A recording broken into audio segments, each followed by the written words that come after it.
Hey everybody, this is Dave from Arc Airsoft. And Jewel. Hi. And Jewel from Arc Airsoft. And we just wanted to get in touch with you guys this month, let you know what's going on, and we even got a new toy to show off from Lancer towards the end of this. So let's get right to it. First off, we want to thank everybody for Red Sleigh Down. We had a great event. It was fantastic this past month. Did we not cover that already? We didn't thank everybody. I'm thanking people now. We covered everybody getting to the game. No.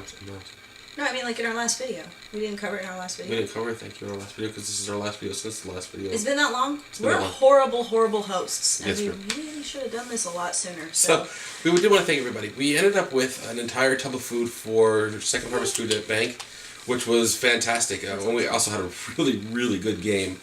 A lot of fun was had, and I think our AAR is up online from the last game. So, and we did thank everybody in that, but we just wanted to do a personal thank you as we to everybody who donated food and came out and supported the game. It was excellent. Really fun game. So moving on, this December, which it is now, I guess, we have a couple of things going on. We have our last two games of the year. Not our last two games, just our last two games of this year. First up, this weekend we have Operation Takedown, and I'm really happy about this event. What we basically did is we've built a few new fields since the last time everyone was out, and we're going to kind of showcase them a little bit, and we're going to play some very short direct action mission type games, and basically what it's going to simulate is the federal government helping out a very small town in the Bay Area of California. We'll give you a guess which one, as we raid, let's see, we got the airfield, the airfield, the kill house, and the shipping yard. And what we're gonna do for you guys is we're gonna give you a couple of tactical options. Instead of walking you out to your one and only respawn point, we're gonna set up 3 that you can choose from to start the game, and then you'll get 1 respawn and 1 medic for either one of the 2 lives that you have. I just want to reiterate. Hold on. 3 points on the field you can start from. That means it's on you to decide where you start and how you go about completing the mission. So you might want to give it some thought before the game. And those maps are up on our Facebook site too. So basically the missions are going to be short. They're going to be 30 to 45 minutes. You guys are going to get 1 respawn and 1 medic, making a very high risk raid. So it's going to be more along the law enforcement basis as opposed to the standard military big field operations that you have. It's going to be very focused, very fast action. It's going to be a lot of fun. So we have those planned for you. Then 2 weeks after that, we're going to have our final first-person shooter day. I think the last time we ran a first-person shooter, we had, what was the game that made you guys do, Jags? Was the one with the headquarters, It was right? Headquarters, yeah. Headquarters. We kept moving around the flags, and that was a good time. Also, if we have, depending on the attendance for paintball that's out at the field that day as well, if we have a majority of it, we hope to be able to use the entire 1/3 of a mile of close-quarter fields that we have set up now, from the airfield to the village. And we're going to do a huge domination game. We're going to have a really good time. It's going to be amazing. And I'm looking forward to it. And it's going to give me a chance to play around with my new Lancer gun, which I really... Hold on, I got to get the rest of my notes. Which I really like. So you guys are going to have a good time out there. We're going to have a good time out there. It's going to be amazing. And speaking of newly built fields, did you want to tell them about it, Tony? Can I? You can. Sweet. Talk. Okay. All right. So this is the thing. We all got together and we had a meeting, the ARC staff, and we decided that... Oh, not those new fields. I meant the ones we just finished building. Tell your story. Really? Tell your story. I can't give it away? No. Okay, so I'm going to tell you what I can tell you, because there's a lot of stuff on our plate. A lot of stuff. You're going to be amazed when you see what we're doing. But for right now, we spent this last weekend, we did a huge field cleanup, we built stuff, we actually took the areas that were not so good for cover. There were some complaints in the past, and we're trying to, everything that we do is always about what you guys want. Even though we don't always address it immediately, we always try to incorporate your ideas into our grand scheme. So a lot of players have asked for cover in specific places on the field. We finally got a chance to get out there and get this done. So when you come out to ARC, the next time you come out, you're going to notice a lot of those areas that you had a hard time playing in are not going to even be hard now, because you'll have cover, you'll have the ability to shoot in the directions that you want to shoot, and we've elongated the field and stretched it out so that we can really accommodate a good couple hundred people with no problems at all. So we were concerned about that. Our numbers our numbers for the field, the number of players we were getting, it kept going up, and so we had to make sure that before we got to that point where we had a lot of people, we'd have sufficient coverage for play areas, and we have that now. Yes. So the big thank yous to everybody who came out and helped. We had a lot of people that were involved in that, and it was a lot of work. So, we did pizza and construction, and we had all of our engineers out there putting everything together. So thank you to them. Yes. So what we ended up with, though, that Joel was just talking about, is we ended up with the airfield being an airfield-ish type place now. So you've got cover boxes, scattered things around to hide behind like it's a storage thing waiting for pickup. That's number one. Number two, we've got the shantytown, which it's a ruined shantytown, so you've got a couple of broken down buildings and some little shacks and then some just corner pieces and stacks of crates and stuff, which is cool. And our third and final, I shouldn't even say it's a third field. It is a third field, but it's kind of combined with our kill house, which we finally have one of those up. And then, which is currently a single bedroom, really large living room, kitchen, bathroom, and dining area, which is cool. It's going to be a lot of fun. And then, what's the other one? The oil field. There's a bunch of drums and barrels and stuff And we have a that's lot of stacked up. plans upcoming for all of those. And we do have some upcoming stuff that I wouldn't let Jewel tell you, which is going to be really, really, really awesome. It's really hard not to say it because I know what's going on and you guys are going to be so excited. You're like Pinkie Pie on meth. But I love What? you. But I love you. I'm not. You're methy pie.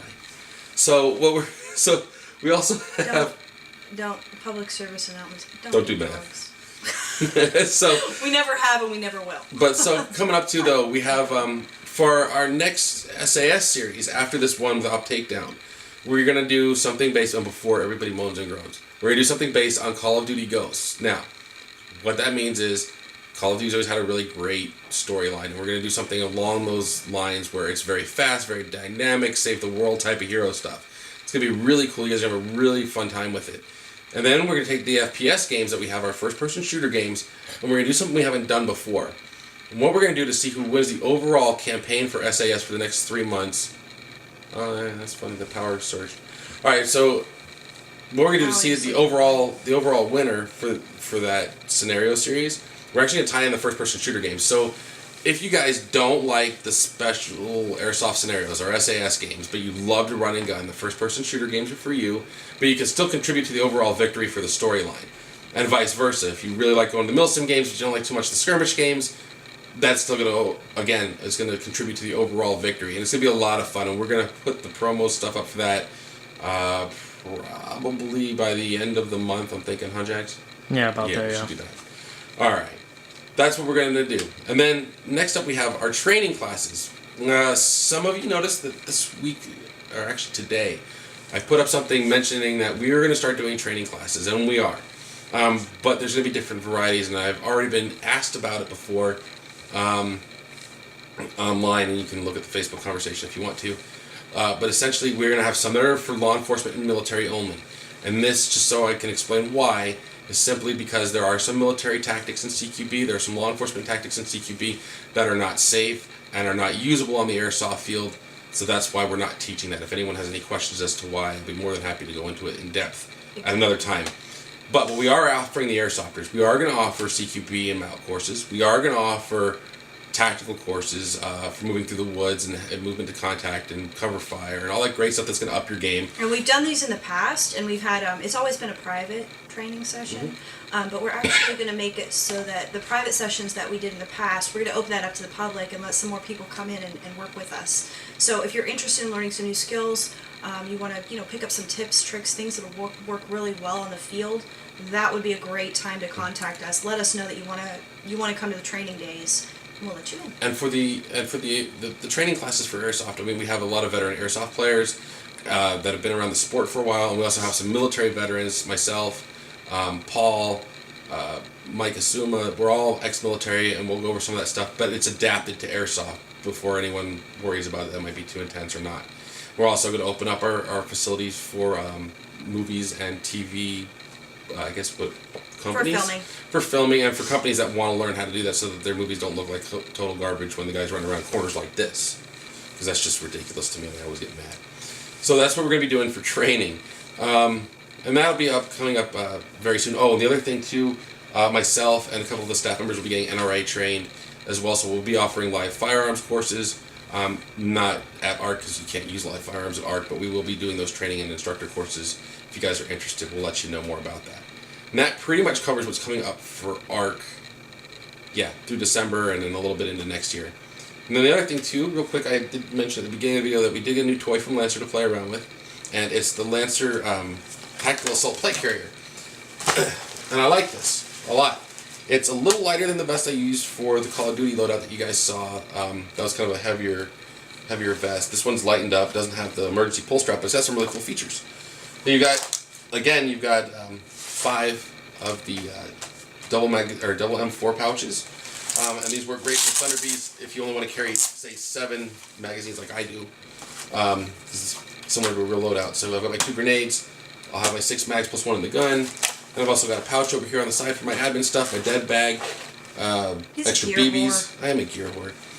But my extra BBs. About, like, freaking constantly. Seriously, I just have to say this because I don't know. I bought it for you. It's your Christmas present. Merry Christmas. No, that is not going to work this time. You're a liar, sir. You can borrow it anytime you want to. No, you know what? Like, all of our conversations are consumed with this stuff. And I understand he's very passionate about his gear. But you know what, men? Take your girlfriends out. I took you out to play Airsoft. Look at this new vest. And it fits so very well, I think. Right there with you. I love Airsoft as much as the next lady.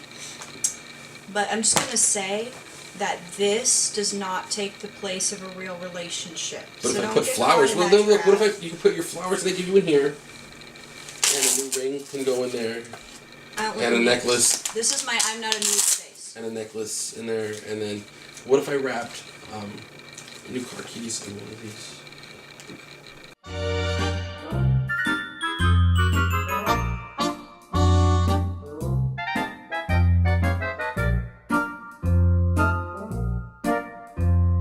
Love and marriage